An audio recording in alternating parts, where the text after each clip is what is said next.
Alright everybody, so last night Lecrae dropped his 4th installment of Church Clothes. It's an album that I was kind of like, I don't know, nervous going into, because Restoration I thought was supposed to be his last one. I thought he was like kind of retiring after that one, and then people kept talking about Church Clothes 4, and he's like, yeah, I'm gonna do it. Now he's made Church Clothes 4. And I was like, man, I feel like Restoration really was a send-off, because it seems like he gave so much into that album. I don't know, I was nervous, that's all I'm saying. Even though I know Lecrae is great, he's a great artist, great writer and all that, but I think it would have been really fun to react, and I do wish I did get to react to these, because yeah, because my face in some of them, my emotions in some of them would have been something. But with copyright stuff, Reach Records just started copywriting me on the What Up RG album, so I was like, I'm not even gonna try and mess with the Lecrae album, I'm just gonna write. So I put my AirPods in, sat down on my couch, had my notebook out right here, and I took notes, and I'm about to share them with you. My review of Church Clothes 4. So the first track on the album is just titled CC4, Church Clothes 4, and he's pretty much just talking about the state of the church and the people within it, and how the church needs to be of more help. Some of the churches are like just not like in the community's helping, but he also talks about how the church is also like in need of help because of like the same reason. Like some of the churches are not doing the work, I mean, or like teaching the word. They're all just more like shows, you know, and stuff like that. So it was a good intro to the album. I'll give it that. It's not like it's probably not one I'll have on repeat or anything. Second one on the album, y'all already know it. Spread the Ops. It's been out for a while. This is his first single off the album. Very fire. I guess I can explain some of it. I mean, it's mainly him asking God to like show his power, spread the ops out for your kingdom. This is what I mean, like, show your power for your kingdom, stuff like that, because the world's in trouble. And there's a line in there that it gets me every time I listen to the song, no matter how much the song's a banger. This line where he said like he forced her to get an abortion, and when he dies he hopes he can meet him. If you know anything about his story, he did get a woman pregnant growing up, and he forced the lady to have an abortion, and he regrets it very much. But as we know through the Bible, babies do go to heaven, so he's like, he just wants to meet the kid when he gets there. And it's just, I don't know, it's a sad and very sweet line. The third is called Dirt, and this song is one of my favorites off the album. This one goes hard. Talking about the dirt, it's meant in two ways. It talks about being put in the dirt, like dying, and then it also talks about the dirt being like the dirty stuff you do. You know, like, I'm trying to get out of this dirt, as in like, yeah, like maybe your sins and your past, trying to leave it. And a lot of this is actually his story of like coming to God. And if you know his story, if you read his books, you know, he talks about, like, you know, and his mom thought he was gonna die if he kept doing these things. His grandma teaching him about the Bible, his uncle being the bad influence, his dad leaving, all that stuff. So, and then this one, I saw the title for it and I was like, nuh-uh, is this gonna be a sequel? There's a song called Still in America, which is definitely a sequel to Welcome to America, because it starts with the monologue of the person, and at the end it even says Welcome to America. But throughout the song, Lecrae says, you know, I'm still in America. And this one is just about the crazy state that America is in right now. And I wrote down just some of the stuff that he talks about in this album about America. School shootings, racism, gender, politics, finances, churches being, you know, big shows and not in actual churches, abortion, gun control, and law enforcement. That's, I mean, when you mention all that stuff, you can imagine how heavy the song is. Track number 5, Misconceptions 4. It's the 4th installment. He has misconceptions on everyone, and it's usually like a big collaborate song with a lot of people. And this one, it was No Big Deal, John Keith, and AI the Anomaly. No Big Deal and John Keith I'm big fans of. AI the Anomaly, that might have been the first time I've ever heard her, but she did really good. And you know, the misconceptions, I was just speaking on common misconceptions.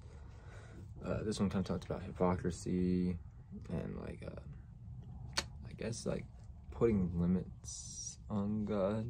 Talking, I don't know, and also like just trying to fit in was a big part of it, like trying to act cool and stuff. It's a great song. Track number 6, it's called Good Lord, and it's got Andy Mineo in it, which you know is my favorite artist. I love Andy Mineo, so I'm a little bit biased against this song, but the song was really, really good. And the message of this one was them declaring through trials, it don't matter because you still got a good Lord that's going to help you through temptations. You can battle stuff to your good Lord. And it was also like they did a play on words with the good Lord saying, because like sometimes I still get a good Lord, and sometimes they make me say good Lord. So I say that. I'm guilty of saying that a lot. I'm like, good Lord. And the horns in the song. The horns. Oh, so good. So good. Track number 7 was the I-45 freestyle, which is referencing the big Interstate 45. It does go through Texas. It goes through Dallas and Houston. I'm pretty sure it goes to both of those because they mentioned that in the song. And then Tedashi's in the song. I don't know if I said that or not already, but Lecrae and Tadashi are both from Texas, or they both lived in Texas. So cool. Track number 8 is called Take Me Up, and it's got What Up RG on it. He's like the hook, and the hook kind of talks about waiting for your prayers to be answered and the struggle of waiting for an answer to prayer.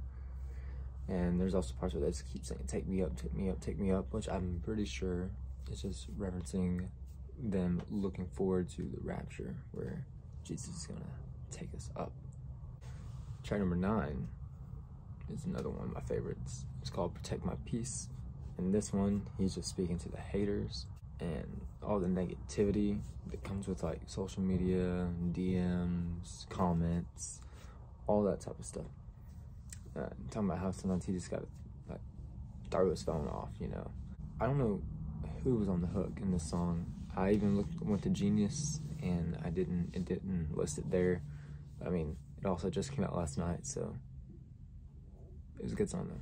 Track number 10, it's called Fear Not. It's the second single that he put out for this album, but I had not listened to it because I was gonna react to this album, but I didn't. So I had not heard it, but it was really good. Very real, I would say. And it talks about us just not being afraid of whatever the world might throw at us Christians, because we know God is with us, and if God is with us, who can be against us? I also wrote down a lyric on this one because it's just like, I went like, oh yes. I went back and listened to it again when he said it. He said, do not try to bring up my past because God erased my timeline. When he said that, I was just like, that's so fire. You know, like if you accidentally erase, or you accidentally update your timeline on like Instagram or something, it's like impossible to find that photo again. Track number 11, it's called We Did It, and it's not a remix of the ending song on Dora the Explorer, but it's better. So this one speaks to the people who told him he couldn't make it, pretty much. Also haters, I guess. But he's like, look, we did it. I'm here now. Thank y'all for crapping on me, but I'm here now. And it's a really fun song. It's got a good upbeat to it. And there's actually a lot of lyrics. Like if you know his come up, there's a lot of references to all that stuff that he went through.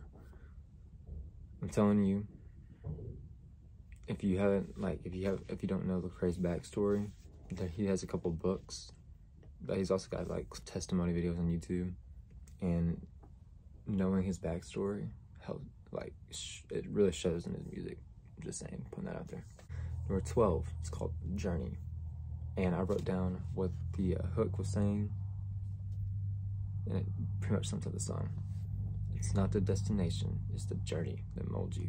So, some of, that pretty much speaks for itself.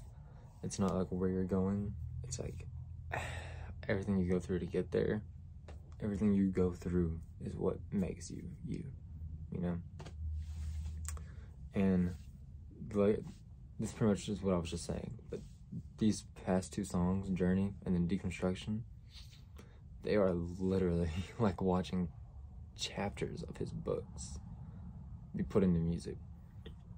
The stuff that he talks about and everything, it's crazy. Like, especially during Deconstruction, like, I was just picturing the book, the I'm Restored book.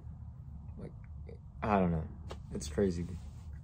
And Journey, it's hard not to get a little bit emotional in the last verse of Journey. Number 13, Deconstruction, as I was saying. This is watching his I'm Restored book come to life. He speaks on deconstructing his faith, falling into drinking and drugs, and like his thought of divorce. Very powerful song, I would say. Like, everyone should listen to it. I teared up. I really did. That last verse, great song. It ends the album out. And like I was saying, I didn't know if I felt like this would like also close the chapter like Restoration did, and I don't know, I still don't really, but I really do wonder, with the last song being the deconstruction, him deconstructing his faith, building it back up, if this album is more of a prequel to Restoration. I'm gonna try it out. I'm gonna make a playlist with Church Goes 4 and then hit Restoration, because Restoration is being restored after being deconstructed. So, like I said, Restoration just feels like a really good closing chapter. And if he makes another album, like, I'm not telling him to retire. I was just like, I thought he went into that with that mindset, and I thought I could tell when I was listening to Restoration. So, that's just a theory I have. It might be a prequel. Let me know what you think about this album in the comments section below. Did you love it like I did? Is it your favorite Church Close volume? Do you think it was a better closing chapter than Restoration? Let me know. Leave a like, subscribe, check out some other videos, and I'll see you next time.